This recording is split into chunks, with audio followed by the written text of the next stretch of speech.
د افغانستان حکومت د مالیې وزارت له طریقه د آسان خدمت په نوم یو نوی پروګرام پیلوي چې عامه خدمات ټول یو بل سره تړي. دا نوی کمپیوټري پروګرام به څومره خلکو ته اسانتیاوې برابرې کړي او څنګه او کله به خلکو نه استفاده وکړی شي. له نیکه مرغه نن مو د آسان خدمت د ادارې مشر شهزاد آریوبي میلمه دی چې ورنه به په دې هکله ډېرې پوښتنې وکړو. آریوبي صاحب ډیره مننه او بیا هم سلامونه تاسو ته. ډیر ښه راغلاست خپرونې ته. لومړی پوښتنه چې د هر چا په فکر کې ذهن کې د دې خبر نه پیدا کېږي، آسان خدمت په خپله څه شی دی او څنګه خلک ترې نه استفاده کولی شي؟ د پروګرام په هکله کله معلومات راکړئ.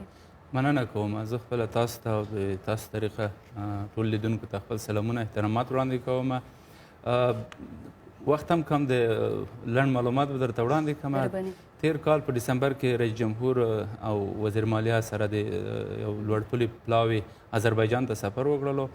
آذربایجان یو ماډل جوړ کړی دی، هغوی هم ورته آسان خدمت وایي چې د څه عامه خدمتونه دي ټول یو ځای ته کړي دي، په یو تعمیر کې دي، مراحل هم ډېر آسان کړي دي او حتی دوی ای ګورننس یا کمپیوټرایز خواته هم تللي دي، ډېر مخکې تللي دي. نو وزیر مالیه د هغه څخه آسان خدمت څخه لیدنه کړې وه. بیا نو زموږ دولت د هغوی څخه رسمي غوښتنه وکړه چې څنګه کولی شي چې موږ سره همکاري وکړي چې په افغانستان کې همدغه ماډل موږ پیاده کړو. نو آذربایجان حکومت دې ته آماده شوی دی او همکاري ورسره کوي چې دغه وکړو. نو اوس دغه مسؤلیت ما ته راسپارلی دی، په دې باندې مو کار شروع کړی دی. آسان که دا ووایي چې دا پروګرام به څومره شفاف وي، څومره اغیزمن به وي او نظارت به یې څنګه کیږي؟ دې دپاره خو یو خاصه اداره جوړېږي د عامه خدمتونو ملي اداره په نوم باندې کیږي. دا به د دې نظارت کوي او څومره عامه خدمتونه چې دي اوس تقریبا 25 رقمه خدمتونه لیست کړي دي، سره د پرایویټ سکتور نه مو شخصي هغه نه مو څه خدمتونه لیست کړي دي چې هغه به هم په دې کې راځي. نو دا به ټول یو مرکز ته راځي او شفافیت په دې کې حتما راځي، ځکه چې دې دپاره یو خاص برنامه چې د آذربایجان کوم ماډل موږ لیدنه وکړله، هغه د هغوی دولت دې ته اوس رسېدلی دی چې د هغوی شفافیت اوس بیخي منځته راغلی دی او د کرپشن چې دی صفر ته رسېدلی دی بیخي. نو نظارت دپاره یو خاص اداره د عامه خدمتونو ملي په نوم د اداره جوړېږي. دا اداره چې دی او مستقله اداره به وي، رئیس جمهور تر نظارت باندې به کار کوي او د دې دپاره صرف نظارت نه چې د دې دپاره د پرمختګ دپاره د تخنیکي سپورټ دپاره او نور کوم برنامې چې جوړېږي په افغانستان کې دا پیاده کېږي، نور مرکزونه جوړېږي، د دې دپاره پلانګذاري او دغه ټول به د دې مسؤلیت وي او د دې نظارت به هم کوي.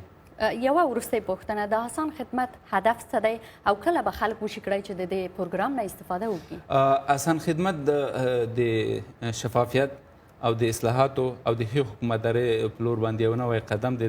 هغه دی چې خلکو ته ډېر په اسانه د عامه خدمتونو که پاسپورټ دی، تذکره دی، لایسنس دی، جواسیر دی، تقاعد دی، نور څومره هغه چې دي دا ډېر په اسانۍ سره کولی شي یو ادارې ته لاړ شي، همغه ځای کې بانک هم همدغه ټول خدمات چې دي په یو هغه کې او ډېر په اسانۍ سره کولی شي دوی د ولس د عامه خدمتونه وړاندې کړي. د دې دپاره خو مونږ کار شروع کړی تقریبا 3 میاشتې. د آذربایجان حکومت سره مونږ تفاهمنامه د انشاءالله په نږدې ورځو کې تفاهمنامه امضا کوو چې دوی به رسمي مونږ سره همکاري شروع کړي.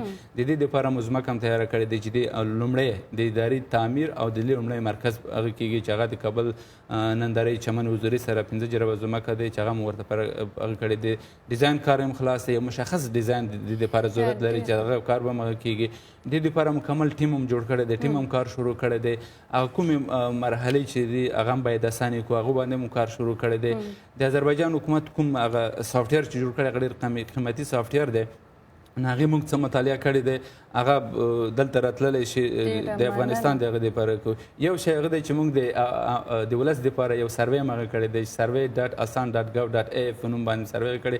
هغې کې کولی شي د ولس ټول معلومات وکړلی شي او دوی خپل نظرونه هم ورکړي چې کوم خدمتونه په کوم وخت کې وړاندې کړو. د دغې خپرونې نه وروسته د افغانستان په وخت په 8:30 بجو د ماښام زه او تاسو به بیا کینو په فیسبوک کې به په ژوندۍ بڼه په دې به ډېرې خبرې وکړو او د لیدونکو سوالونو ته به ځوابونه هم ورکړو. تاسو نه ډېره زیاته مننه. کور مو ودان.